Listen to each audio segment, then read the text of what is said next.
வரலட்சுமி விரதத்தை எப்படி கடைபிடிக்கணும் அப்படின்னு தான் நம்ம தெரிஞ்சுக்க போகிறோம். தீர்க்க சுமங்கலியாக வாழ பெண்கள் வரலட்சுமி விரதம் கடைபிடிப்பாங்க.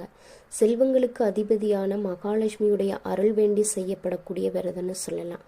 ஒவ்வொரு ஆண்டும் ஆடி இல்லைன்னா ஆவணி மாத பௌர்ணமிக்கு முன்னாடி வரக்கூடிய வெள்ளிக்கிழமையை தான் வரலட்சுமி பூஜை நோன்பு அப்படின்னு நம்ம சொல்லிட்டு வரோம்.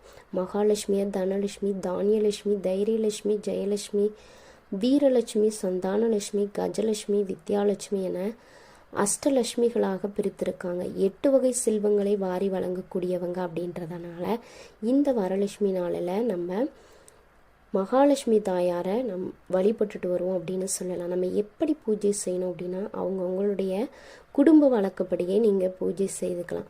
பூஜைக்கு தேவையானவற்றை பக்கத்தில் இருக்கக்கூடிய கடைங்களுக்கு வாங்கி நீங்கள் உங்களுடைய பூஜையை ஆரம்பிச்சுக்கலாம்.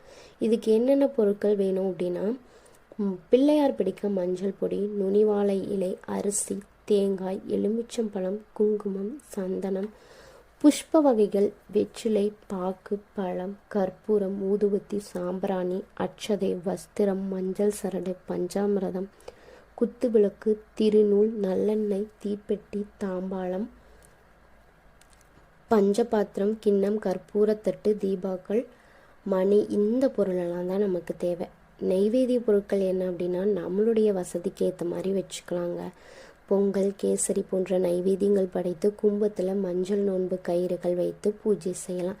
பல வகைகள்னு கேட்டிங்கன்னா ஆரஞ்சு, மாதுளை, விளாம்பழம், மாம்பழம், வாழை, திராட்சை இது எல்லாமே நீங்கள் வைத்து பூஜையுமே செஞ்சுக்கலாம். வீட்டுடைய கிழக்கு திசையில் ஈசான்ய மூலையில் பூஜைக்கான இடத்தை அமைத்து நன்றாக மெழுகி கோலம் போட்டு மண்டபம் அமைத்து அலங்காரம் செய்து மண்டபத்தின் கீழ் நுனி வாழை இலையில் நெல்லை பரப்பி அதன் மீது ஒரு தட்டில் அரிசியை வைத்து அதன் மேல் கலச கும்பத்தை வச்சுக்கணும். அரிசி, தங்கம், ரத்தினம் இதெல்லாம் கும்பத்தில் நிரப்பணும். மாவிளை கொத்தும் தேங்காயும் வைத்து அலங்காரம் செய்து புதிய வஸ்திரம் சாற்றி தங்கம் இல்லைனா வெள்ளையால் செய்யப்பட்ட 4 கரங்கள் கொண்ட மகாலட்சுமியை பிரதிமை பிம்பத்தை நம்ம மேலே வைத்து பூக்கள் சுட்டி அலங்காரம் செஞ்சுக்கலாம்.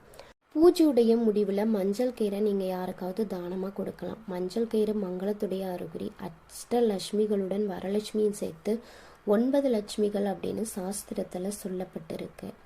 விரதம் மேற்கொள்ளக்கூடிய வெள்ளிக்கிழமை காலை 10:30 மணிக்கு முன்பு ராகு காலத்துக்கு முன்னாடி ஒரு தாம்பலத்தில் அரிசி பரப்பி மேலே சொன்ன பொருளெல்லாம் நீங்கள் படைத்து கலசம் வைத்து நீங்கள் அம்மனை வழிபட்டீங்க அப்படின்னா உங்களுடைய வாழ்க்கையில் செல்வ வளம் பெருகி ஆரோக்கியம், மன நிம்மதி அப்படின்றது கிடைக்குங்க.